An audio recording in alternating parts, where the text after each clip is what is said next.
Tariffs for one, tariffs for all. Mexico, China, watch out. Donald Trump's coming for you. Did you see the latest and greatest? He says going forward, it's starting this weekend, 25% tariffs on everything coming in from Canada and Mexico because, we don't really need what's coming from Canada and Mexico.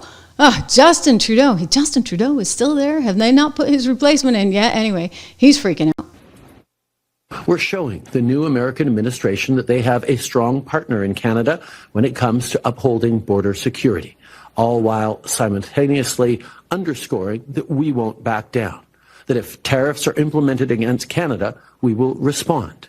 We won't relent until tariffs are removed, and of course, everything is on the table. Everything is on the table. Well, this journalist over at PBS, which is now being investigated by the FCC, she's kind of worked up about all this. I mean, Mexico, what are they going to do? Remember her? Mexico cannot cope. Not sure any country can, but Mexico can't cope with like a sudden influx of millions of people. I mean, as much as she wants to embrace them, to use her word, when they come back and make them feel welcome, it all sounds very nice when you're listening to it, but the reality of that is just completely unsustainable. A lot of these people have lived in the U.S. for decades. They have lives there. They have families. They're good standing citizens. So they're not in a position to just be deported and say like, oh, okay, well, I'm just... Okay, well, Donald Trump says, you know what? Hey, Mexico, you're not going to take them back or this is going to be so bad for Mexico. It doesn't matter. You know what's really going to be bad for Mexico? 25% tariffs. So Mexico, you may want to think about actually securing your border. You might want to make sure that you're taking all those people back.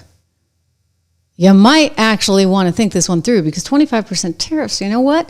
We actually don't need anything that you're sending. And I'm racking my brain trying to think this one through. Is there anything really, really of value that you're sending? Not really. Right? Cheap Mexican t-shirts and, I'm oversimplifying right now. But, if it were Taiwan and it were semiconductors, we might be having a different conversation. But this is Mexico and Canada. Now, Canada's a little more interesting because they have some stuff that probably we want and need, energy being one of them.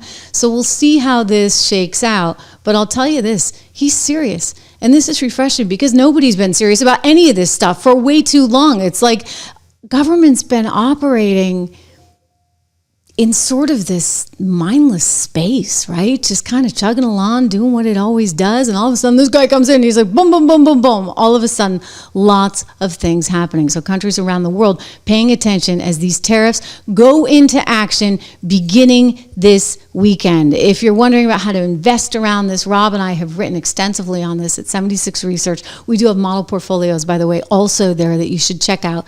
You can get the 76 report with code word dollar. You can also go look at those model portfolios with 10 to 15 stocks in each one of them. 76research.com, my company I created with him.